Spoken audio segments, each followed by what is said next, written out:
My name is Lesego Bantsheng, and I am an aspiring urban designer and landscape architect. I'm quite involved in the public realm of things. I've tried the private sector, but I've discovered with my dissertation work that I'm more interested in very community-focused kind of work. I aim to practice like a certain type of urban design that is inclusive of rural communities across the African continent. So my work really considers some of the pertinent issues affecting the continent around climate change and inequality.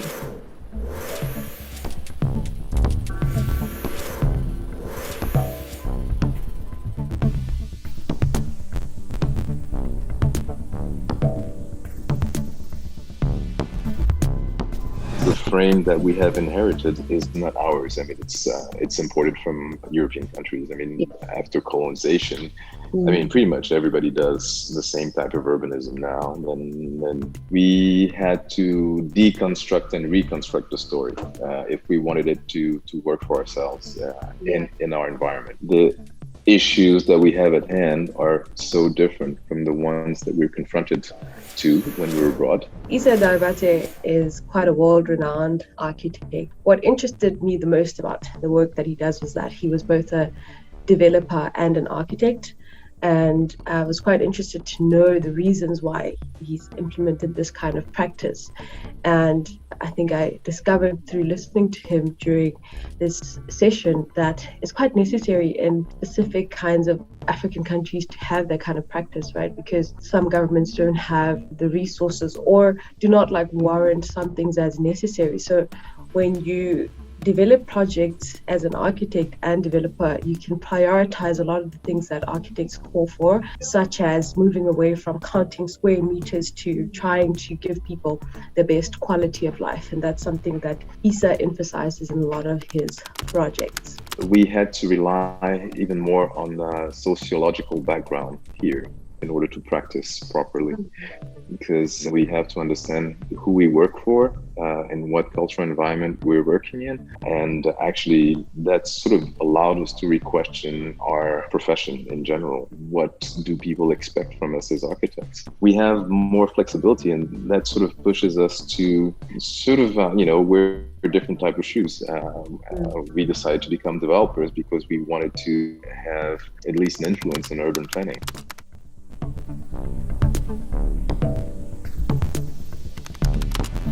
My main takeaway from yesterday's experience was how architecture has manifested itself in Western Africa, sort of the type of projects that have needed to happen in that space, but also the development of an architect. So listening to Issa, I've kind of gauged this kind of thinking that you have when you're starting off and then the progression of that, and where you find yourself at a certain point in your career that you're proud enough to deem yourself or recognize and acknowledge with open arms that people deem you a world-renowned architect. I know it's a bit of a personal observation, but it's quite important because that's an aspect of every architect out there. We're still people and we still grow within the field.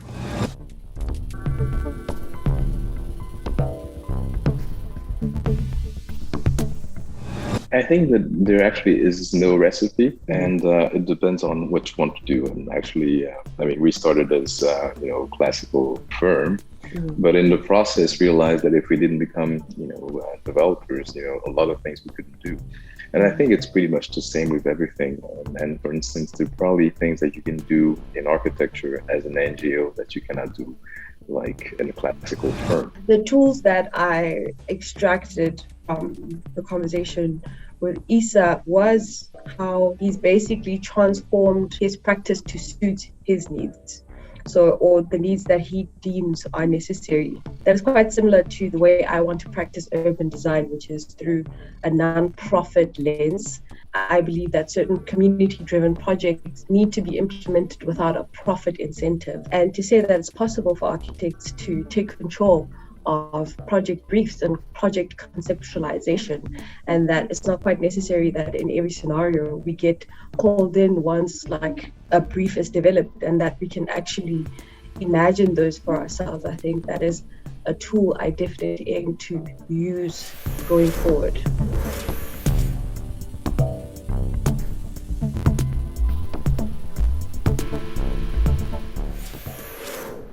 What makes it rich is the fact that I can benefit from your experience as much as you can benefit from mine. Definitely, that is a way we should be sharing information as much as we can. I mean, information is out there and information should not just sit on the sidelines. One of the most important things that Issa speaks about is that in the process of architecture and designing, the most important thing is the process. It's not always just the final product of the building, but the thinking behind it, the strategies behind getting there.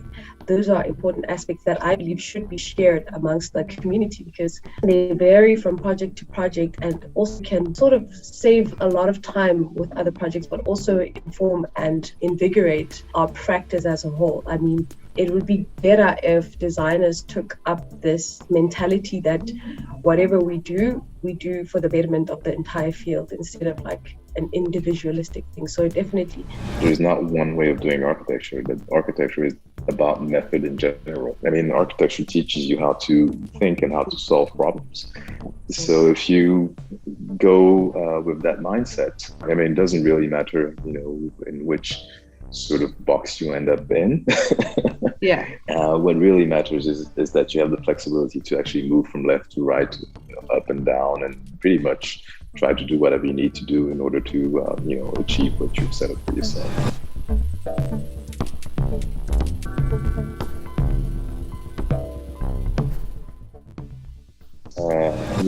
We totally need to radically change the way we do urbanism because of urban sprawl and demographic growth. I mean, we need to tackle the subject totally differently. For me, we need to go back to a village way of developing urbanism, which has to do with cells. Because when you have a relatively small cell, you bring back governance as a central factor. One of the biggest takeaways from speaking to Issa was that he spoke about designing in sort of nuclear formation typologies, like he calls it the cell.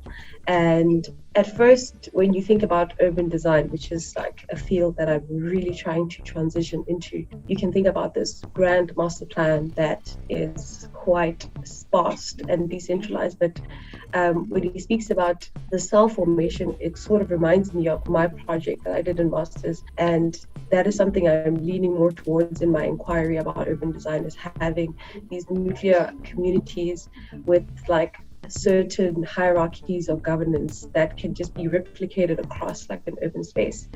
It was quite interesting.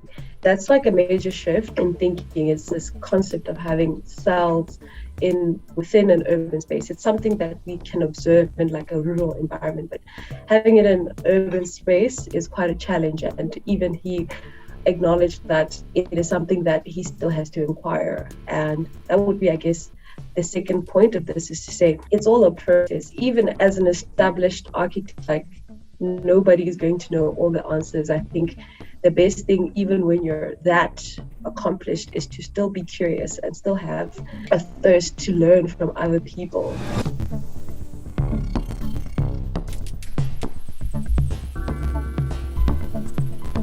Yeah, it definitely has. This experience has given me ideas. One of the questions I asked Issa was how his education in a global university such as Yale affected his practice. And he mentioned how he had such a good experience.